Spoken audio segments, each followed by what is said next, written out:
Hey everybody, it's the TMD 1998 here for the Raw preview. I haven't done this in a couple of weeks, but Phil is here.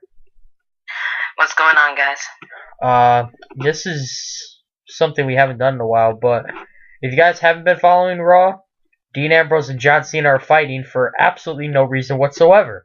They are fighting because they want to both beat up Seth Rollins, which I think is the worst reason to fight. Like, why can't you just beat them up yourselves? I mean, beat them up at the Beat them up together for crying out loud. Yeah. But anyway, there's gonna be a 3-on-2 handicap street fight tonight between John Cena, Dean Ambrose teaming up against the Authority members Seth Rollins, Randy Orton, and Kane. And before we go any further into the subject, I just got noted on one of my wrestling rumors that there is going to be a WWE 2K15 commercial airing tonight on Monday Night Raw. Yeah, I saw that on WWE.com. It's going to have like its own segment. It's going to have like its own segment and everything, and I think it's going to be really, really cool. It Let's should. get back into it. It should. And John Cena will be airing in that commercial, by the way, just for any of you guys to know. And you guys haven't been following the game, John Cena is on the cover of that game. So I'm kind of excited for that. But we were actually on the Raw when the cover was announced. Yeah. So we were in Bridgeport. That was probably one of the best Raws I could have ever gone to. It was crazy. Alright. So let's talk about it.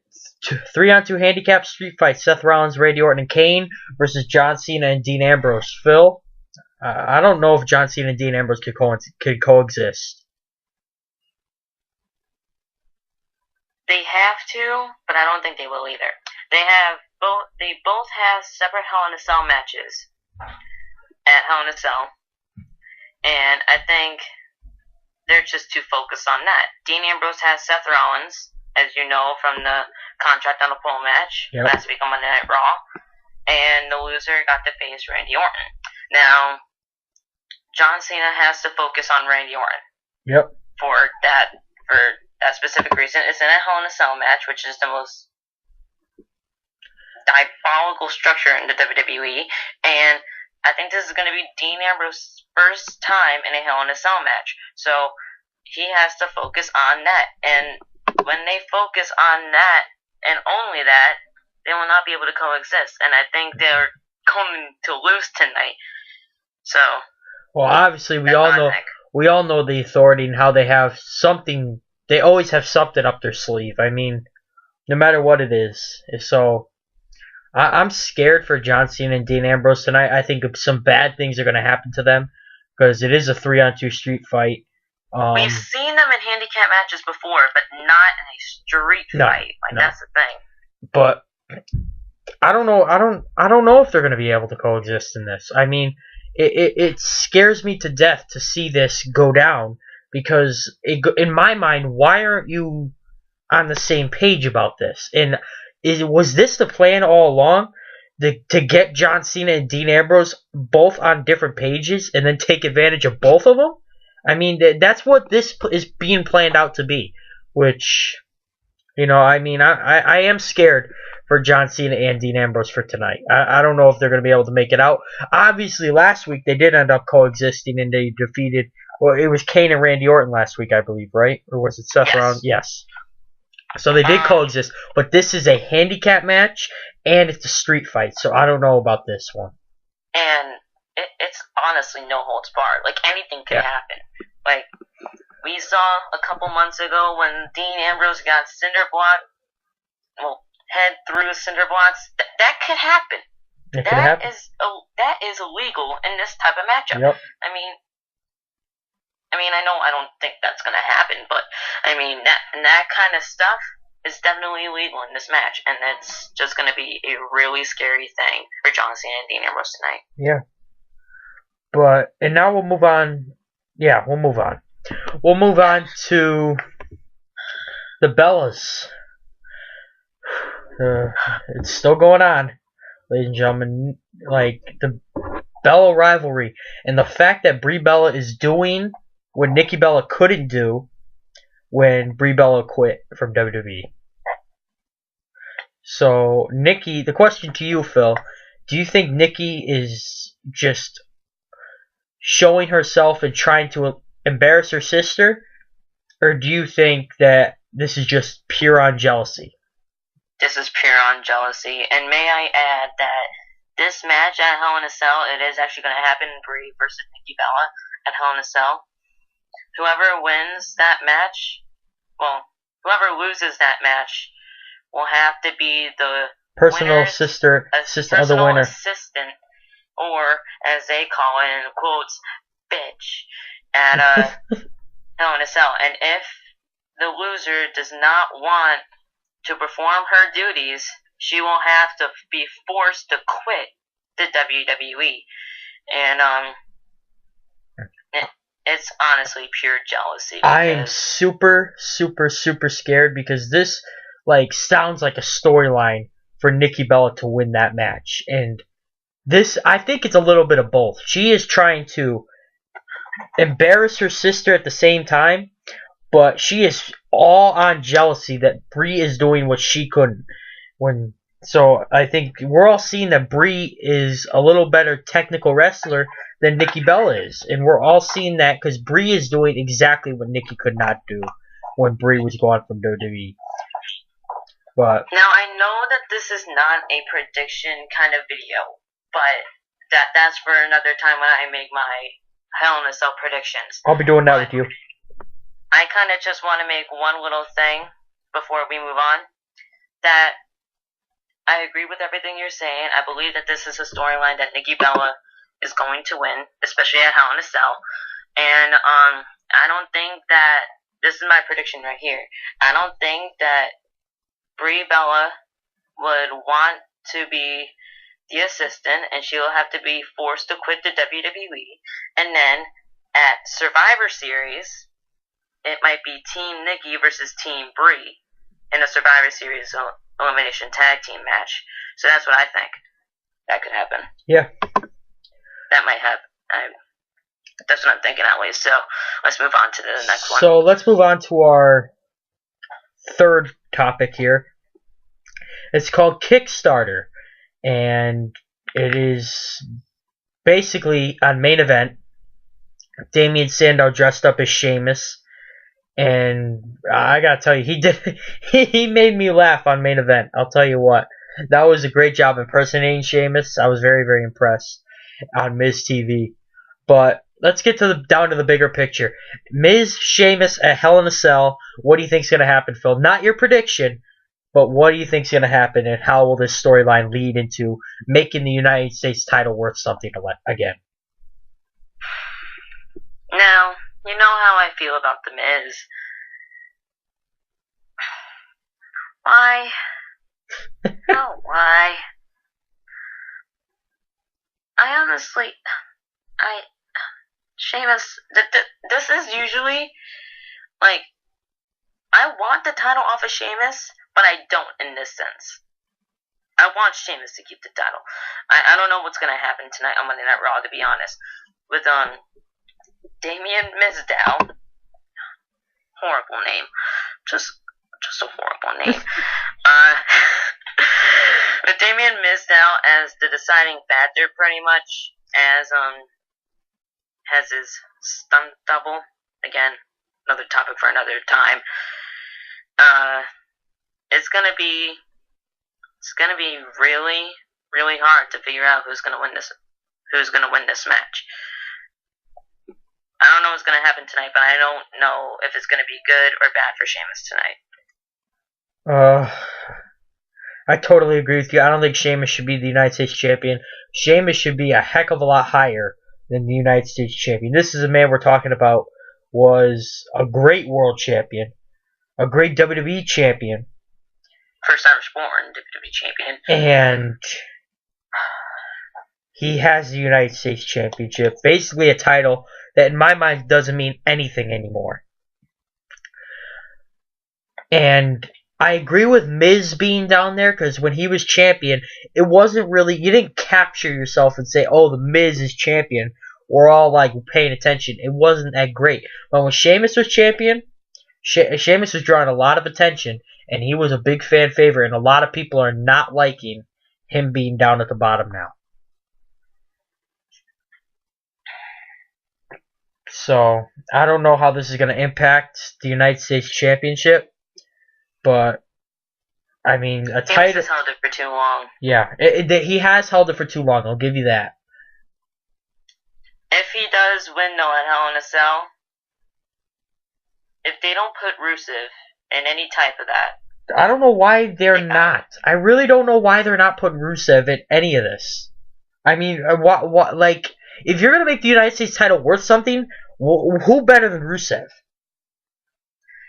there's a topic that's gonna impact Rusev later on tonight, guys. Just to let you know, that's one of our topics tonight. But I agree with you 100%. Why not just go with Rusev? That'll be good for business. I seriously think Rusev should be at least going for the U.S. Championship, and I really think he should win. If they want to talk about best for business, then they should put Rusev there.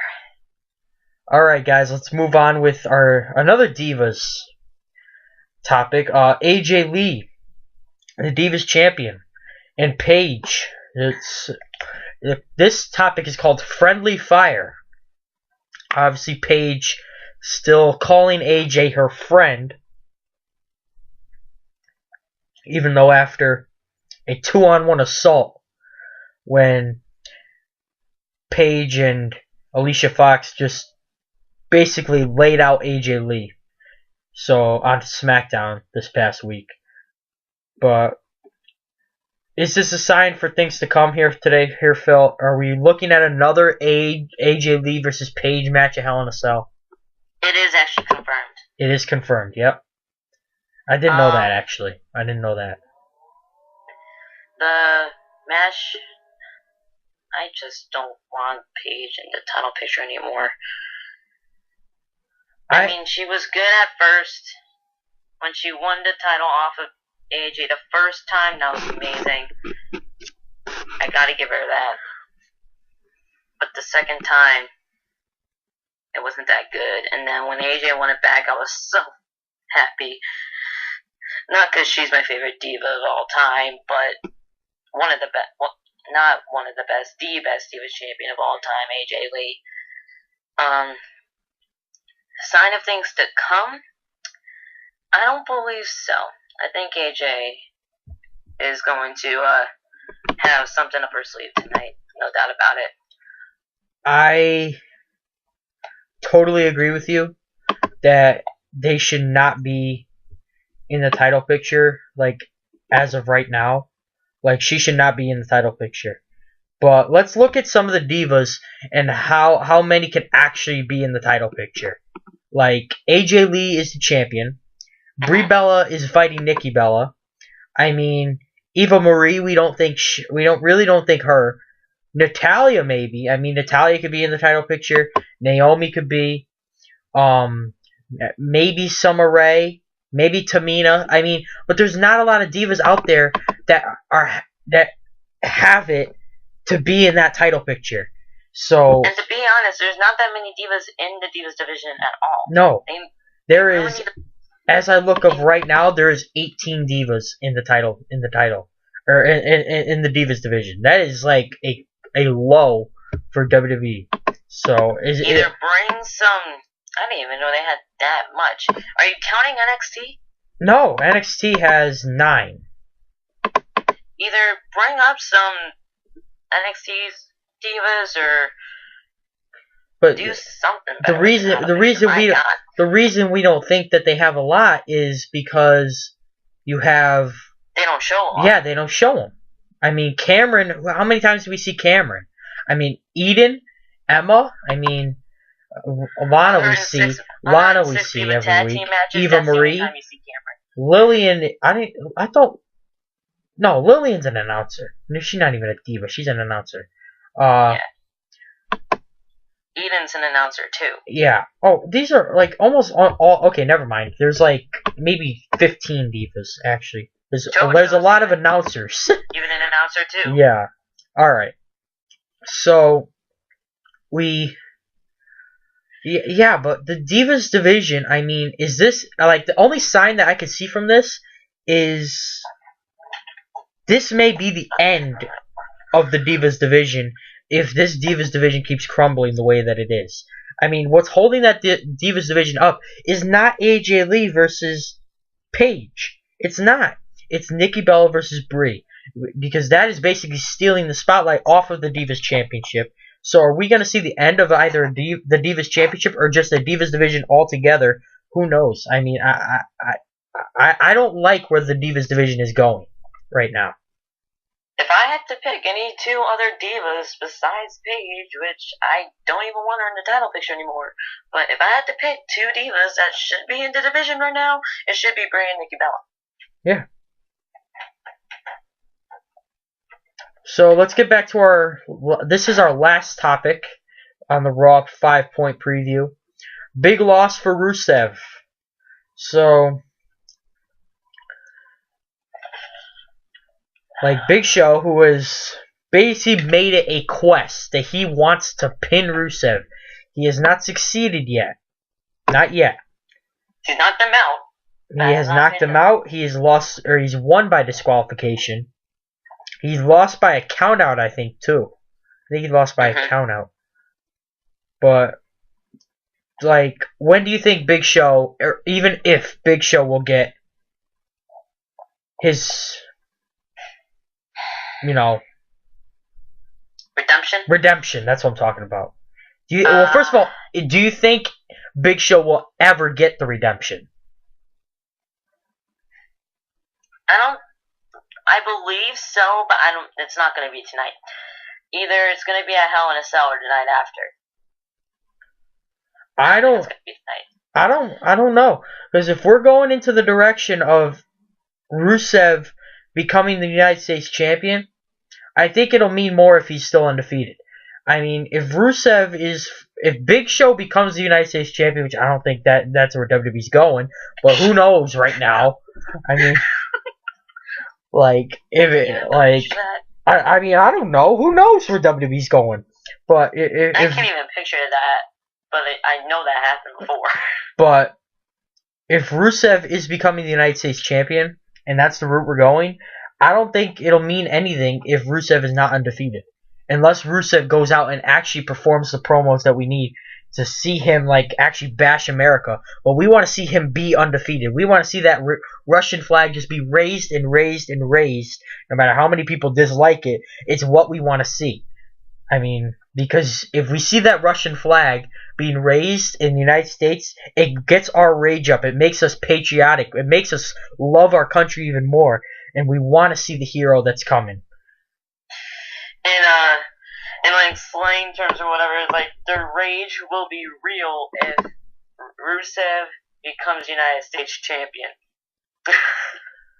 So, Phil, if there is one man on this earth able to stop the Rusev crush, who is it?